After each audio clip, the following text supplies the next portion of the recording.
오늘 모임을 통해서 상품에 대한 어떤 상품을 구매할 때 그 상품에 대한 정보가 잘못된 정보인지 오늘 배웠던 불량 정보인지를 제대로 판단하고 구매하고 선택하는 게 올바른 소비자의 자세인 것을 배웠습니다. 물량만 고려했잖아요. 그게 발전을 하겠다는 증거로 그냥 느껴서 나쁘게는 생각은 안 하거든요. 그리고 성분이 이렇게 미흡하게 들어갔다는 거 오늘 처음 알아서 오히려 더 안전하게 쓸 것 같아요. 면을 통해서 정보에 더 휩쓸리지 않고 제 자신에 대해서 기준을 가지고 살아야겠다는 생각에 더 확신을 갖게 되는 그런 계기가 된 것 같습니다. 저는 저희 집도 릴리라는 생리대를 쓰는데 쓰면서 좀 불안했었는데 오늘 여기 와서 얘기 듣고 생각도 많이 바뀌었고 안심하고 있었거든요. 저도 항상 인터넷에 정보에 의존했는데 최근 선생님 말씀처럼 저희 주변에 있는 중요한 것 같고 그 생리대 살 때 저한테 그런 편안한 걸 사면 좋을 것 같다고 생각했습니다. 그리고 기업이 소비자를 위해서 항상 많은 노력을 하고 있다는 걸 느꼈습니다. 감사합니다.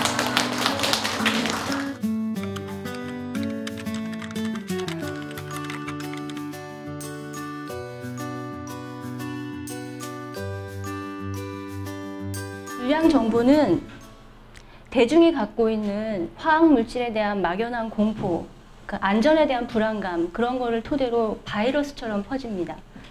그렇게 바이러스처럼 퍼진 불량 정보는 국가기관과 과학자들이 아무리 되돌리려고 노력을 해도 좀처럼 되돌릴 수가 없어요. 이번 생리대 사태가 저는 똑같이 흘러가는 게 너무 안타까워서 그 문제에 관심을 갖게 되었습니다. 자, 이번 생리대 사태에도 불량 정보가 넘쳐 흘렀습니다. 도대체 어떤 불량 정보가 있었는지 한번 살펴보겠습니다. 우선 VOC에 대한 잘못된 정보가 가장 큰 문제였습니다. VOC는 휘발성 유기화합물인데요. 휘발성 유기화합물, 다 화학용어로 해서 굉장히 무섭게 들리죠. 그런데 사실 화합물은 2개 이상의 원소가 결합돼서 만든 모든 걸 뜻하기 때문에 세상의 거의 모든 것이 화합물이에요. 우리 몸에 있는 신진대사 물질들도 다 화합물입니다. 그리고 유기는 탄소가 포함된 화합물을 뜻하는 거예요. 특히 생명체에서 나온 화합물, 다 유기화합물이에요. 우리 몸에 있는 신진대사 물질 다 유기화합물입니다. 휘발성이란 말이 가장 큰 문제인데 휘발성도 사실은 굉장히 모호한 말이에요. 모호한 말이라기보단 넓은 말이에요. 그러니까 공기 중으로 쉽게 증발하는 물질을 뜻하는 총칭입니다. 어떤 특정한 화합물을 얘기하는 게 아니라 공기 중으로 쉽게 증발하는 물질. 예, 그 중에는 우리가 걱정하는 벤젠, 톨루엔, 포름알데하이드, 메탄올 이런 것들 위험한 것들이 있어요. 이런 것들은 독성 물질이고 발암 물질이고 또 환경 호르몬 이런 거이기도 합니다. 그렇지만 위험한 것만 있는 게 아니라 세상의 모든 향기 물질도 다 VOC입니다. 왜냐하면 향기의 특성 자체가 공기 중으로 쉽게 휘발하고 확산을 해야 향기가 퍼지겠죠. 그래서 우리가 잘 아는 향신료의 모든 향기들, 마늘, 후추에 들어있는 향기 물질 다 VOC고 그 다음에 화장품에 세제에 들어가는 향도 다 VOC입니다. VOC의 범위가 이렇게 넓은데 그냥 막연하게 생리대에서 VOC가 얼마 나왔다 하면서 큰일 났다, 불안하다 이렇게 얘기하는 거는 우리한테 굉장히 혼란을 불어넣는 잘못된 정보였습니다. 근데 VOC가 안전하다고만 볼 수는 없습니다. 왜냐하면 이게 정말 양이 많으면 우리한테 해를 끼칠 수도 있거든요. 독성 물질이 포함된 거는 분명하니까요. 그래서 환경부에서는 공기 중에 VOC가 얼마나 있어야 되는지 그래야지 그 권고 기준을 두고 있어요. 그 권고 기준 아래로 있을 때는 인체에 평생 마시고 살아도 인체에 아무 영향이 없어요. 그래서 그 권고 기준은 아주 엄격한 위해 평가를 해서 만들어진 게 권고 기준입니다. 바로 이게 권고 기준인데요. 신축 공동주택의 실내 공기질 권고 기준. 그러니까 아파트 같은 거 만들 때 그 아파트의 실내 공기질을 어떻게 할 것인가 그 권고 기준을 두고 있는데 벤젠은 1세제곱미터당 30 마이크로그램, 톨루에는 1세제곱미터당 1000 마이크로그램 이런 식으로 권고 기준을 두고 있습니다. 제가 이걸 바탕으로 그러면 우리가 거기서 살 때 1시간 동안 흡입하는 공기의 양으로 도대체 벤젠은 얼마나 마시는고 톨루에는 얼마나 마시는지 한번 계산을 해봤습니다. 보통 남자가 한 7, 8리터를 마신대요, 1분에. 근데 여자는 한 5리터 마신다고 제가 임의로 설정을 하고 그렇게 해봤더니 분당 벤젠은 0.15 마이크로그램을 마셔요. 그러니까 1시간 흡입량으로 환산하면 9 마이크로그램이 됩니다. 그런데 이번에 식약처에서 조사한 그 생리대 검출량에서 벤젠이 가장 많이 검출된 생리대의 양이 0.964 마이크로그램이었어요. 그러니까 생리대 한 개 착용했을 때 되는 노출량하고 아파트에서 1시간 있었을 때의 노출량을 비교하면 아파트에서 1시간 있으면 무려 9배나 되는 벤젠을 흡입하게 됩니다.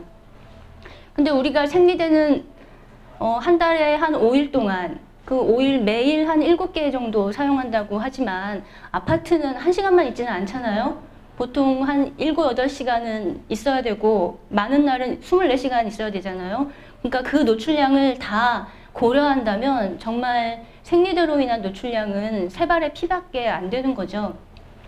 톨루에는 22배, 에틸벤젠은 36배, 자일레는 15배, 스틸에는 1.8배.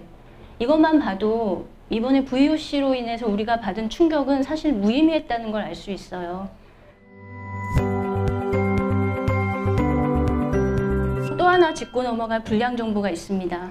우리가 지금 독성 물질에 대해서 너무 잘못 알고 있어서 이런 일이 벌어졌다고 저는 생각합니다. 독성 물질 하면은 다들 공포부터 먼저 가지는데 독성 물질은 어디에나 있어요.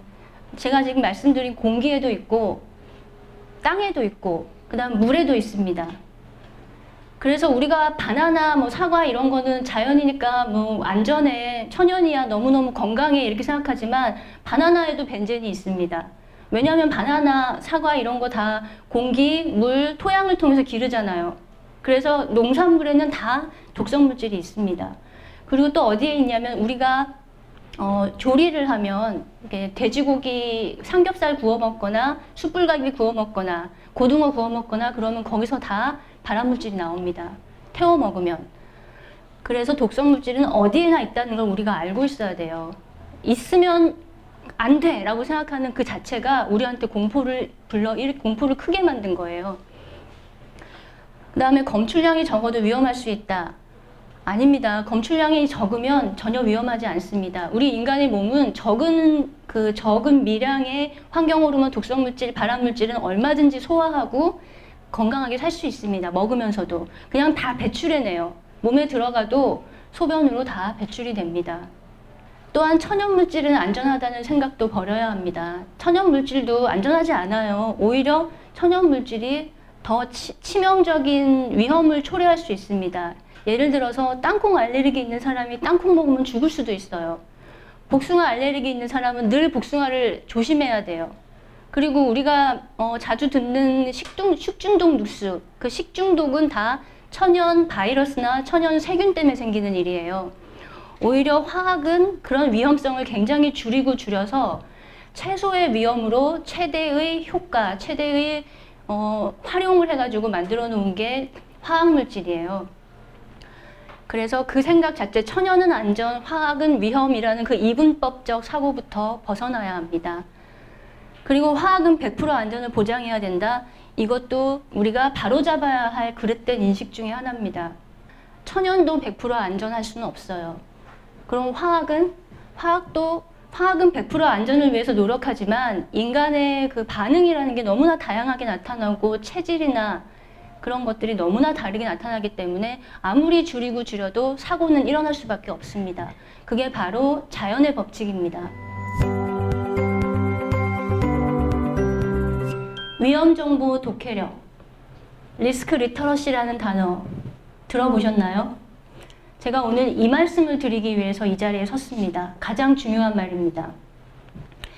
리터러시라는 단어는 많이들 아실 겁니다. 읽고 쓸 줄 아는 능력을 뜻하는 단어인데요. 20세기에는 이 능력만 있으면 정보를 다루는데 큰 문제가 없었습니다.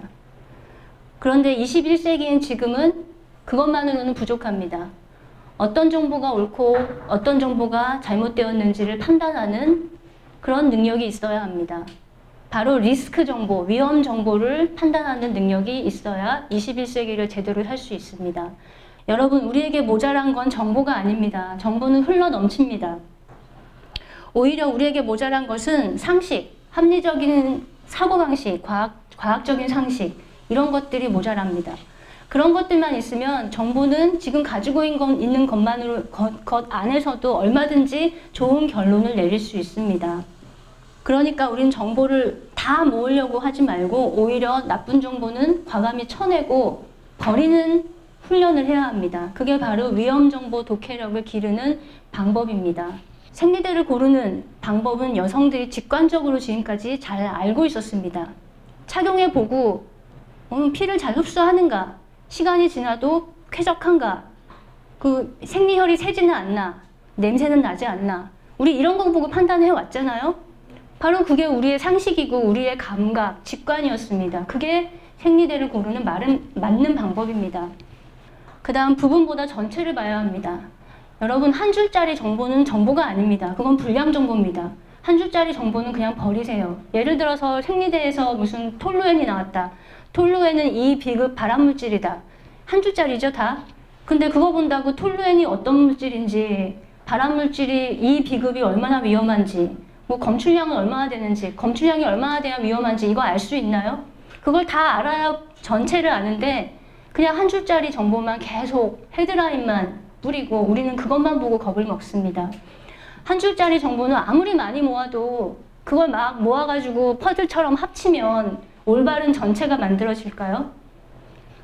그런 정보를 아무리 모아도 전체는 점점 왜곡되기만 하지 전체가 제대로 완성이 되지 않습니다. 특히 숫자 정보, 통계 정보, 확률 정보 이런 걸 읽는 법을 제대로 훈련을 해야 합니다. 왜냐하면 숫자, 통계, 확률이야말로 우리를 속이기 가장 좋은 뉴스이기 때문입니다. 우리가 이걸 읽는 법을 제대로 모르면 과학은 우리가 진실로 다가가는 길잡이가 아니라 오히려 우리를 호도하고 우리를 속이는 수단으로 활용될 수 있습니다. 그래서 여러분은 확률, 숫자, 통계 이런 정보에 민감해야 합니다. 또 하나는 논문의 결과 이런 것들을 보고 이렇게 언론 뉴스에 보도된 논문의 결과 이걸 보고 이게 과연 타당한 결론인지 아닌지를 가려내는 훈련을 해야 합니다. 그걸 하지 않으면 우리는 불량 정보에 속수무책으로 당할 수밖에 없습니다. 여러분 이제 마트에 가서 예전에 했듯이 기분 좋게 생리대 고르세요. 그냥 여러분이 직관과 상식과 자기의 감각으로 생리대를 골랐던 그때로 그냥 돌아가시면 됩니다. 여러분이 상식과 감각, 직관이 훨씬 낫습니다. 이런 불량 정보들보다. 그러니 즐겁게 다시 생리대를 믿고 생리대를 마음껏 고르기를 바랍니다. 제 강의는 여기까지입니다. 감사합니다.